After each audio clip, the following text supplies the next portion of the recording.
So since I was here last, in '06, we discovered that global climate change is turning out to be a pretty serious issue, so we covered that fairly extensively in Skeptic Magazine. We investigate all kinds of scientific and quasi-scientific controversies. But it turns out we don't really have to worry about any of this because the world's going to end in 2012.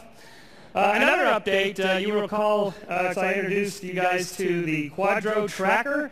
It's like a water dowsing device. It's just a hollow piece of plastic with an antenna that swivels around, and you walk around, and it points to things. Like if you're looking for marijuana in students' lockers, it'll, like point right to somebody. Oh, sorry.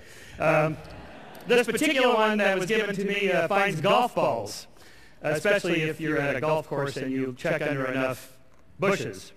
Well, under the category of what's the harm of silly stuff like this device, the ADE 651, was sold to the Iraqi government for $40,000 a piece. It's just like this one, completely worthless, in which it allegedly worked by electrostatic magnetic ion attraction, which translates to pseudoscientific baloney, would be the nice word, which you string together a bunch of words that sound good, but it does absolutely nothing. In this case, allowing, at trespass points, allowing people to go through because your little tracker device said they were okay, actually cost lives. So there is a danger to pseudoscience and believing in this sort of thing. So what I want to talk about today is belief. I want to believe, and you do too. And in fact, I think my thesis here is that belief is the natural state of things. It is the default option. We just believe. We believe all sorts of things. Belief is natural. Disbelief, skepticism, science is not natural. It's more difficult. It's uncomfortable to not believe things. So like Fox Mulder on X-Files, who wants to believe in UFOs, well, we all do. And the reason for that is because we have a belief engine in our brains. Essentially, we are pattern-seeking primates. We connect the dots. A is connected to B, B is connected to C, and sometimes A really is connected to B. And that's called association learning. We find patterns. We make those connections, whether it's Pavlov's dog here associating the sound of the bell with the food, and then he salivates to the sound of the bell, or whether it's a Skinnerian rat in which he's having an association between his behavior and a reward for it, and therefore he repeats the behavior. In fact, what Skinner discovered is that if you put a pigeon in a box like this and he has to press one of these two keys and he tries to figure out what the pattern is, and you give him a little reward in the hopper box there, if you just randomly assign rewards such that there is no pattern, they will figure out any kind of pattern, and whatever they were doing just before they got the reward, they repeat that particular pattern. Sometimes it was even spinning around twice counterclockwise, once clockwise, and peck the key twice. And that's called superstition, and that, I'm afraid, we will always have with us. I call this process patternicity, that is, the tendency to find meaningful patterns in both meaningful and meaningless noise. When we do this process, we make two types of errors, a type 1 error or false positive. It's believing a pattern is real when it's not. Our second type of error is a false negative. A type 2 error is not believing a pattern is real when it is. So let's do a thought experiment. You are a hominid 3 million years ago walking on the plains of Africa.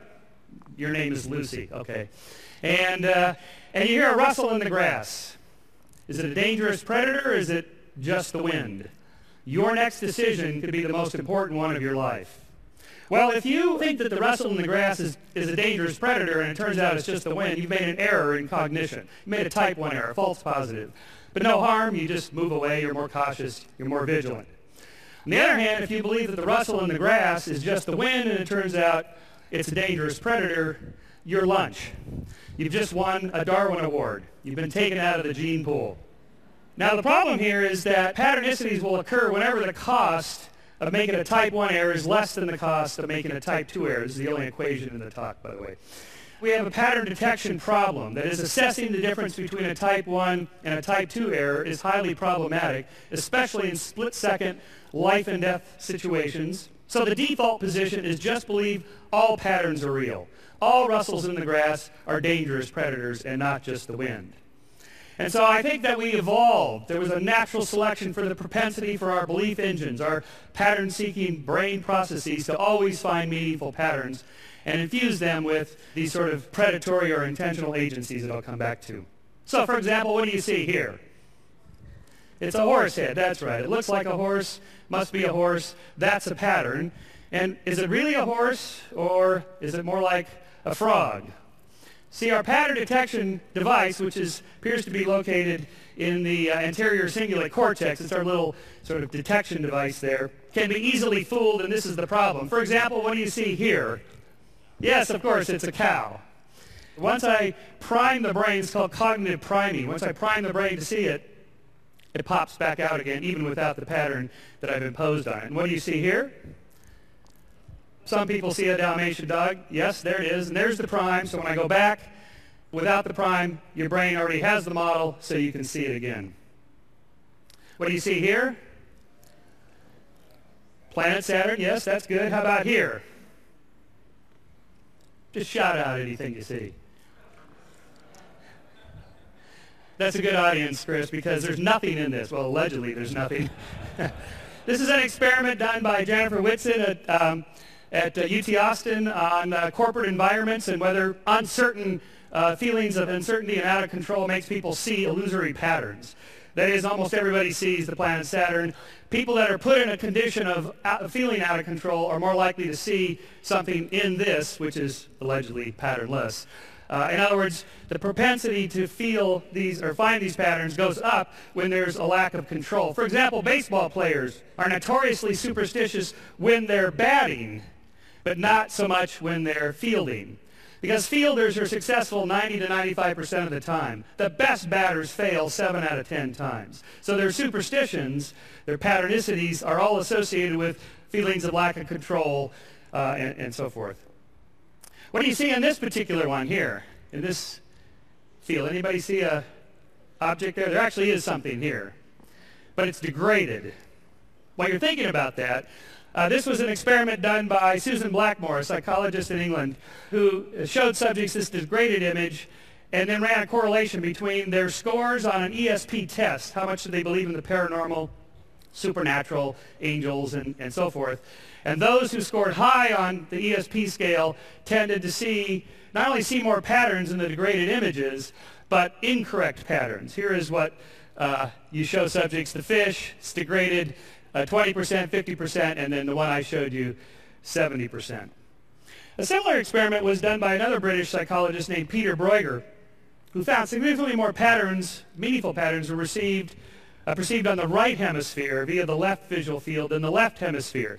So if you present subjects the images such that it's going to end up on the right hemisphere instead of the left, then they're more likely to see patterns than if you put it on the left hemisphere. Our right hemisphere appears to be where a lot of this patternicity occurs. So what we're trying to do is bore into the brain to see where all this happens. Bruegger and his colleague Christine Moore gave subjects L-DOPA. L-DOPA is a drug, as you know, given for treating Parkinson's disease, which is related to a decrease in dopamine. L-DOPA increases dopamine. An increase in dopamine caused subjects to see more patterns than those that did not receive the dopamine. So dopamine appears to be the drug associated with patternicity. In fact, neuroleptic drugs that are used to eliminate psychotic behavior, things like paranoia, delusions, and hallucinations, these are patternicities. They're incorrect patterns. They're false positives. They're type 1 errors. And if you give them drugs that are dopamine antagonists, they go away. That is, you decrease the amount of dopamine, and their tendency to see patterns like that decreases. On the other hand, amphetamines like in cocaine are dopamine agonists. They increase the amount of dopamine. So you're more likely to feel in a euphoric state, creativity, find more patterns. In fact, I saw Robin Williams recently talk about how he thought he was much funnier when he was doing cocaine when he had that issue than now. So perhaps more dopamine is related to more creativity. Dopamine, I think,